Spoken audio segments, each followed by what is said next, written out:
Olá a todos, bem-vindo à aula de arquitetura de computadores. A aula de hoje tem o objetivo de apresentar para vocês sobre sistema computacional, ok? Tentarei ser bem breve e bem objetivo aqui na definição dos conceitos, tá? Sem deixar nenhuma dúvida para trás, ok? Um sistema computacional comum, ele é formado por algum tipo de entrada, de que nós chamamos de input, que vai estar acoplado a em algum momento, algum computador, dentro dele há uma placa-mãe, e a ela, nessa placa-mãe, teremos uma unidade central de processamento, vulgo no mercado processador. Temos também a parte visual, que seria o vídeo, saída de vídeo, né? Paralelo e alheio a isso, estamos aqui com o sistema de memória, ok? E aí teríamos leitura pela UCP dos dados que estão na memória, teríamos gravação da UCP na memória dos dados que foram processados e teríamos aqui um barramento de controle para controlar essa leitura, essa escrita feita pelo processador, né, unidade central de processamento, na memória. Então, pelo teclado, nós teríamos aqui uma entrada e uma saída. Da mesma forma, teríamos uma entrada e uma saída aqui no vídeo. Da memória, eu teria uma saída para o vídeo, então eu posso enviar informações da memória diretamente na saída de vídeo, e do teclado eu posso enviar informações diretamente também para a memória. Então, essa setinha minha de ida e vinda aqui, nós chamamos barramento de controle,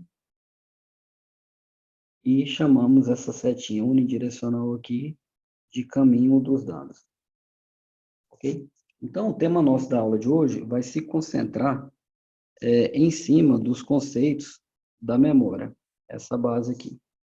Ok?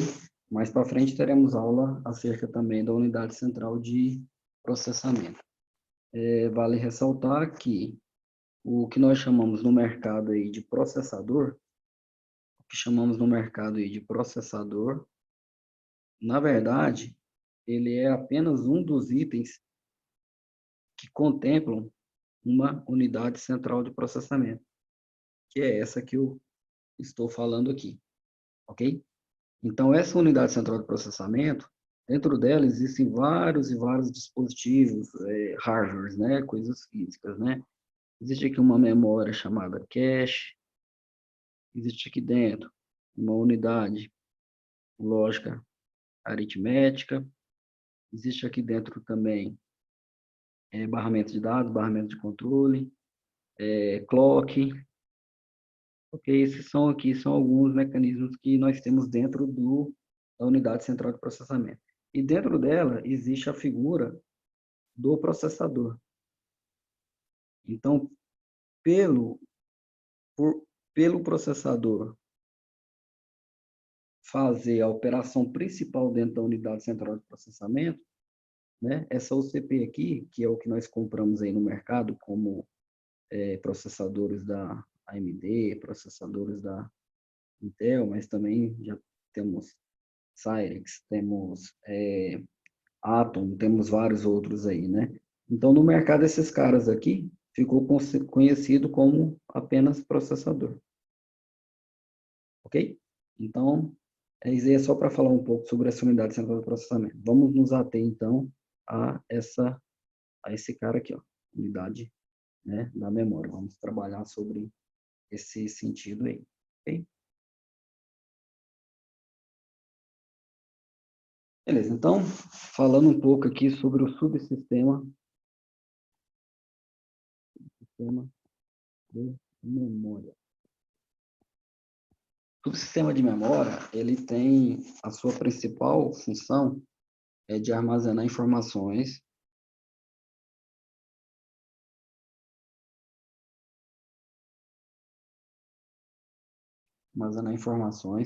que foram processadas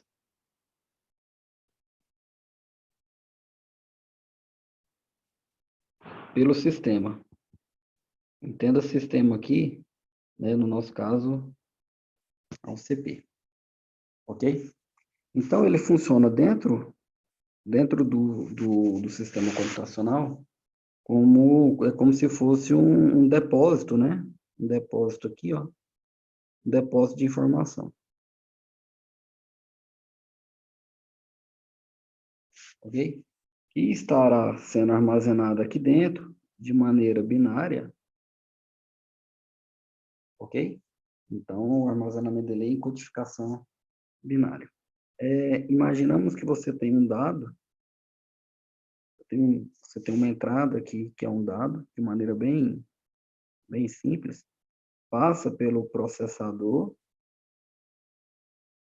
e o resultado desse processamento ele é jogado dentro da memória. Ele é jogado aqui dentro da memória. Esse é o fluxo principal. E a memória, a partir do momento que está na memória, ele pode voltar para o CPU, ok? Mas ele pode também ir para outras partes do sistema. Como, por exemplo, na saída de vídeo, né? Que é o que mostra aí no seu monitor, é o que você está vendo na tela nesse momento, por exemplo. É resultado de um processamento, ok? As memórias, elas podem ser classificadas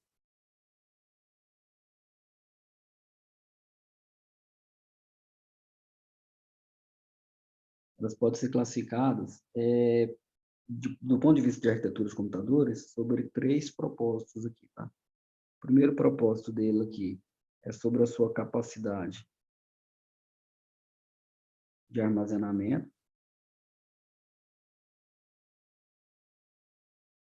ou ela pode ser classificada também pela sua velocidade. Obviamente, estamos pensando aqui em arquitetura computacional, tá? Um modelo baseado aqui de Van Neumann, né? Os primeiros modelos computacionais aqui, tá bom? Para ficar fácil o nosso entendimento. E também pela utilização, né? Essa utilização, vocês vão ver mais para frente o que significa. Ok? Então, essa classificação dessas operações aqui,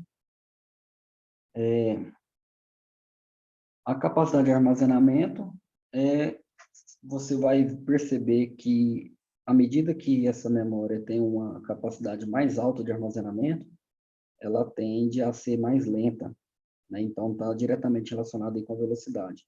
E a forma de armazenar, ela muda um pouquinho também, tá? À medida que você tem mais velocidade dentro da memória, então ela diminui essa capacidade de armazenamento. E essa utilização aí é se ela é uma memória que vai ser armazenada de maneira permanente, né? Ou se vai ser uma informação transitória. Então, a gente chama isso daí de volátil e não volátil. De maneira volátil você desliga, acaba a energia do circuito computacional, essa informação ela se perde. Se ela for não volátil, quando você desligar a energia do sistema computacional, essa memória ela permanece, né? Então, se eu tenho uma memória dentro da UCP, essa memória tem uma característica de ser não volátil. Mas se eu tiver essa memória aí dentro de um disco, um HD, por exemplo, ela tem uma característica aí de ser não volátil, ok? Então, ela não perderia. Então, a velocidade, ela impacta, porque se eu estou com uma memória dentro da UCP, eu preciso que ela seja muito rápida, porque para mim não interessa o tamanho necessariamente, ser muito grande de armazenamento, ela tem que ter um espaço suficiente, mas não precisa ser grande, porque geralmente a informação que está passando ali, ela é transitória. Contudo, no disco é onde eu armazeno coisas grandes, mas que a velocidade, para mim, não necessariamente é o mais importante. Às vezes é mais importante eu ter o espaço para salvar do que diretamente relacionado com a velocidade que isso gastaria para fazer essa operação. É claro que também não pode demorar demais, porque senão vai gerar um atraso aí em todo o seu sistema computacional, né? Você vai entender que seu computador é lento, que você precisa trocar e por aí vai, ok? Então, essas são as formas de classificação da memória. Vamos lá. Continuando a introdução aqui, então eu tenho também a possibilidade de executar algumas operações, algumas operações dentro desse sistema de memória. Então, aqui eu tenho algumas operações, né? Obviamente, eu vou ter duas que eu já até falei aqui um pouquinho, né? Eu vou ter uma operação de escrita e eu vou ter uma operação aqui de leitura. Então, a gravação aqui eu vou chamar de write, ok? E a leitura aqui de read. Opa, escrevi como se pronuncia. Read. Beleza. Isso, se eu escrevo na memória, eu posso fazer uma escrita de maneira temporária, eu posso fazer uma escrita de maneira o quê? Né, igual eu falei, de maneira transitória, né, de maneira permanente agora. Ok? São as duas formas de escrita. E a leitura é uma leitura simples em cima dessas ações aqui. Okay? Um outro conceito dentro da subsistema de memória é o que nós chamamos aqui de endereço, né? Toda memória, para eu acessar ela, eu preciso dizer qual que seria o endereço dessa memória. Então, sempre vai ser no formato hexadecimal, né? Isso aqui baseado lá na instrução que a IBM lançou lá em 1960, se eu não me engano, alguma coisa assim, quando ela falou que a memória ela passaria nos modelos da família IBM, elas passariam a ser orientada, né? Orientada a byte. Uma vez orientada a byte, ela pode carregar em cada bloquinho de memória 1 byte. Ou seja, eu posso armazenar aqui 8 bits. Esses 8 bits, eles, para um aproveitamento maior, eu conseguir escrever mais dados com apenas 8 caracteres pequenininhos, 8 bits, que é a menor unidade de medida dentro do sistema computacional, é mais fácil escrever isso daí usando um alfabeto que vai de 0 a F, né? Então, eu teria aqui de maneira hexadecimal os caracteres possíveis, né? 0, 1, 2 até 9, aí continua. O número A, o número B, o número C, o número D, o número E, opa, o número E e o F. Então, eu falei números aqui porque esse é o alfabeto, né? Utilizado aqui pela nossa memória. Então, ela é orientada a byte. Então, nesse momento aí, com hexadecimal, 8 bits, eu vou escrever de 0 a F nela. Ok? Então, esse daqui é um endereço. O endereço é uma posição na memória, correto? Então, por exemplo, AF3B5 é um endereço válido de memória, por exemplo.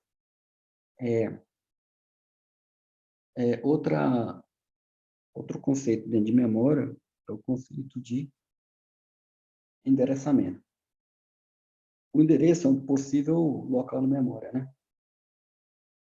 O endereçamento, eu tenho uma localização de uma região específica, onde eu tenho que fazer uma operação de leitura ou escrita, ok? Então, esse endereço, ele nunca pode ser vazio, tudo bem? Esse endereço sempre vai estar preenchido na memória, ele nunca vai estar vazio. Se eu tentar ler alguma coisa lá e ele estiver vazio, o sistema vai me lançar algum problema, alguma exceção. Certinho? Beleza.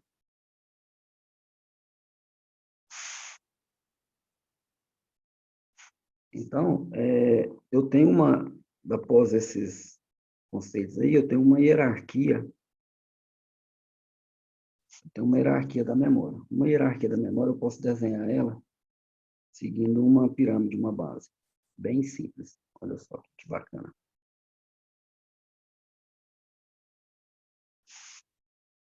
Eu tenho aqui, né, fazer algumas separações aqui. Agora eu vou mudar a cor aqui para azul. Então, aqui eu vou ter, eu tenho uma relação aqui, Quanto mais na base da pirâmide aqui, eu vou ter um custo mais baixo, ok? Por outro lado, aquilo que eu falei, né? Eu vou ter uma velocidade baixa. Contudo, eu tenho uma capacidade de armazenamento,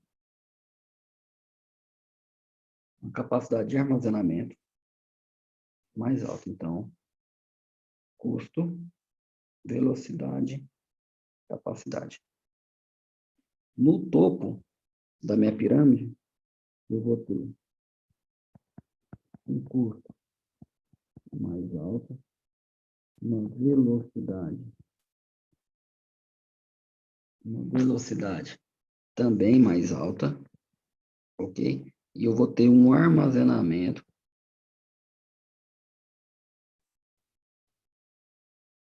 uma capacidade de armazenar aqui mais baixa, correto? Beleza, então aqui você vai ver que isso daqui ela é inversamente proporcional, né? Quanto mais alto eu tiver no topo das memórias, né, mais alta é a minha velocidade, meu custo dela é muito mais caro, ok? Contudo, eu tenho um armazenamento baixo. Então, o que que tem aqui dentro dessa pirâmide aqui? Nessa base aqui, eu vou ter o que nós chamamos aqui de memória secundária. E qual memória secundária? É uma memória do qual ela é a segunda opção que o sistema operacional tem para fazer algum tipo de trabalho. Geralmente, ela é utilizada com o intuito mais de armazenar do que ser um local onde eu preciso estar indo e voltando várias vezes. Né? Se eu precisar ir e voltar nessa memória, eu vou ter uma velocidade muito baixa, então meu sistema vai ficar lento. Então, o que que eu tenho aqui? Eu tenho os nossos discos comuns, né, os HDs, eu tenho também aqui as fitas. Acima desses caras aqui, hoje em dia, nós temos os discos de estado sólidos, ok? Que também é considerado uma memória secundária, ok? Contudo, ela tem uma velocidade, ó, estou subindo a montanha, tá vendo aqui? Estou subindo a pirâmide. Então, ela vai ter uma velocidade melhor do que os discos e a fita, contudo, ela tem um armazenamento um pouquinho inferior, e ela vai custar um pouco mais caro que discos e fitas, ok?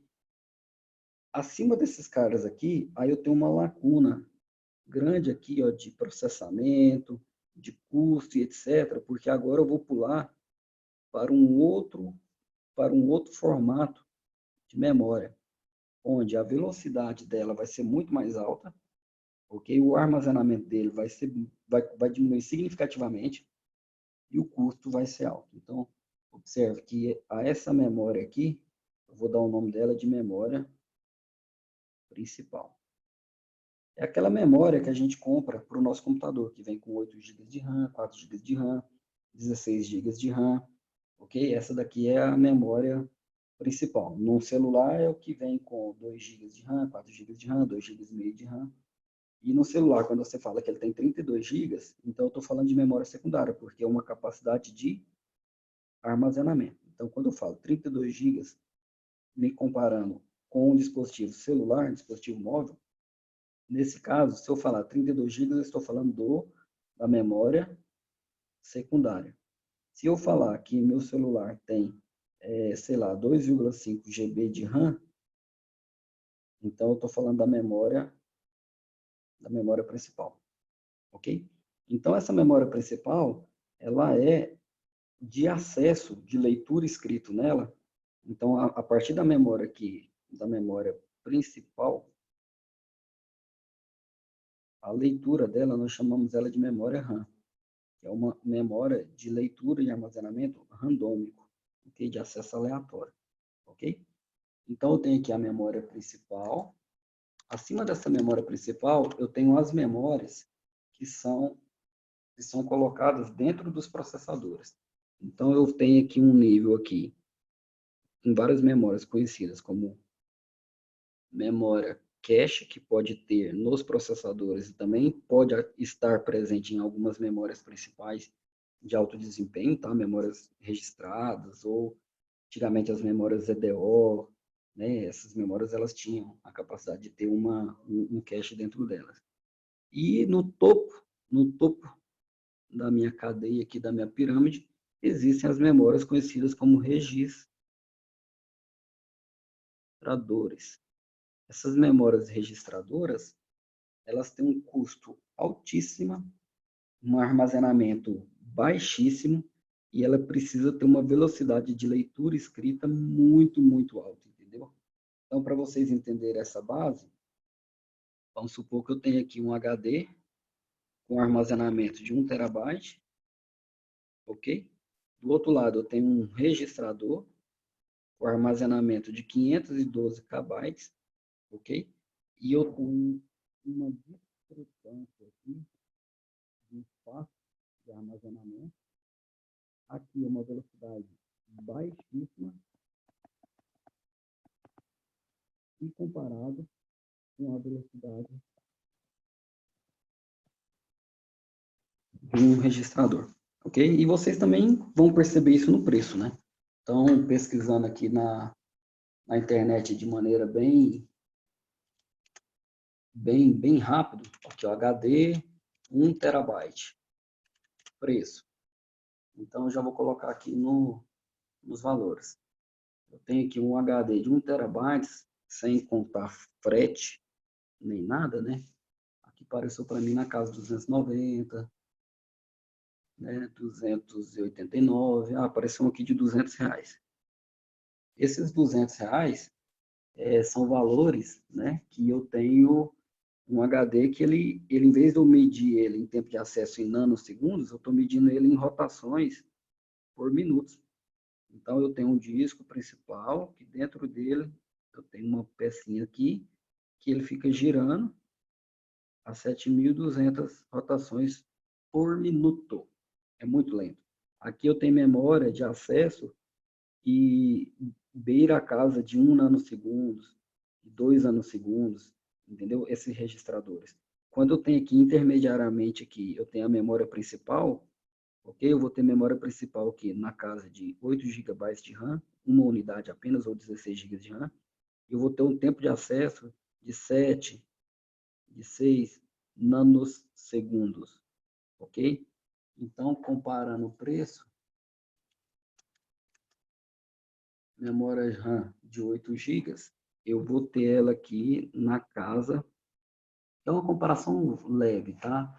Vou pegar aqui uma RAM Kingston, ok? DDR3 1600 MHz. Vou ter ela a R$243.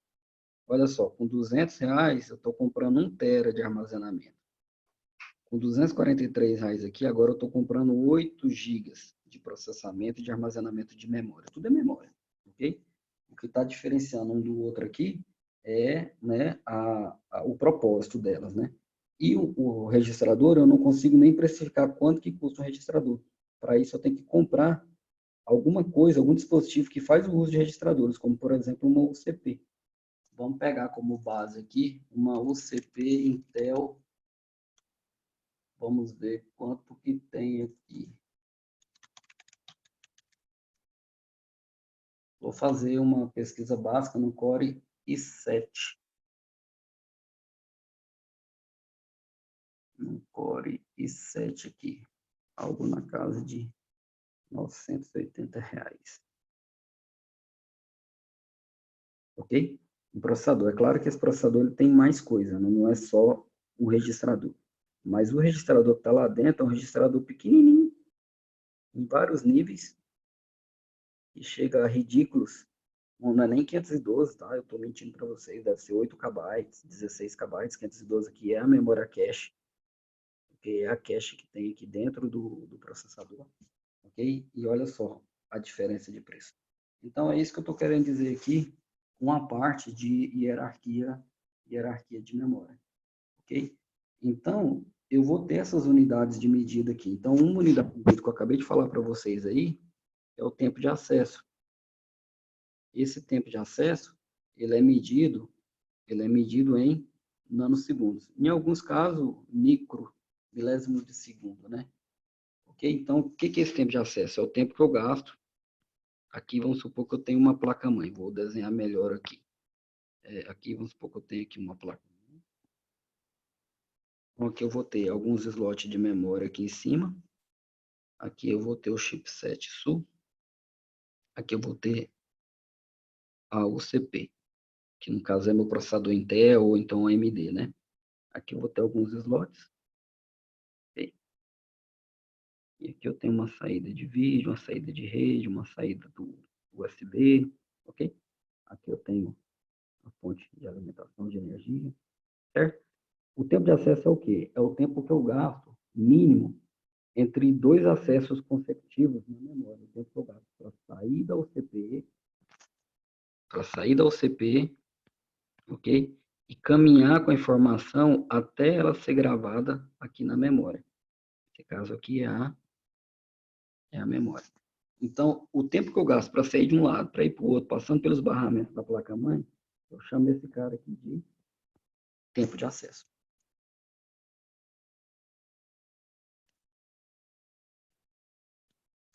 Beleza? E a capacidade de armazenamento é o que eu falei para vocês, né? Quando eu tenho também a capacidade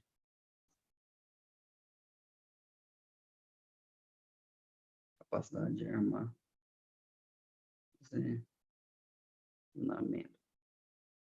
Capacidade de armazenamento aqui, sei lá, uma memória com 128 megabytes. Lembra que eu falei que a memória é orientada a bytes? Então eu vou ter 128 vezes 2 elevado a 10, ok? Vezes o kilobyte, ok? Transformando esse cara, eu tenho 128 vezes 2 elevado a 10 vezes 2 elevado a 10 possíveis endereços. Possíveis endereços. Então, eu vou ter 128, fixa a base aqui, né? Que é 2, e soma-se os expoentes. Então, vou ter 2 elevado a 20. Então, fazendo essa conta aqui. Então, abrindo a calculadora aqui. 2 elevado a 10. Então, vou ter aqui 2 vezes 10 elevado a 20. Então, eu vou ter algo em torno com esse número gigante aqui, ó. 134.217.728 possíveis endereços, ok? Cada um com 1 byte de informação, ok? Ou seja, que armazena 8 bits. Esses endereços aí, o que significa? Como se você tivesse um loteamento da sua casa aqui, né? Você tem aqui as quadras, ok? E aí você tem aqui as ruas, certo? E você tem os lotes. E cada lote desse é um endereço. Uma capacidade, ok, de 1 byte. Ou seja, posso armazenar 8 bits em decimal.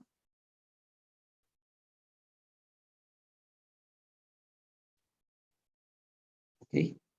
E essas memórias, elas podem ser classificadas por meio de ser volátil,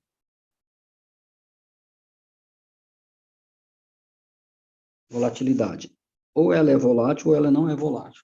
Então, o que são memórias voláteis? As memórias voláteis são aquelas memórias que, sem energia, você perde a informação. Ok? Então, a informação que está armazenada na memória RAM, de acesso aleatório, na memória cache. Ok? Isso aqui são memórias voláteis. As não voláteis são aquelas que estão armazenadas em dispositivos onde, se acabar a energia, por algum tipo de gravação, seja ela magnética, seja ela escrita em fita, esse cara foi gravado fisicamente, entende? Então, por isso que quando desliga a energia, ele não perde, entendeu? Então, assim, no caso de discos de HD, gravados de maneira magnética, né? Eletromagnética. No caso de SSD também. E no caso de fitas, é gravação em cima da fita, né? Não sei se vocês recordam das fitas cassete, né? Então, o princípio de gravação é o mesmo. E nós temos outras memórias aqui dentro, as memórias ROM, né? Que esse acesso somente de leitura da memória.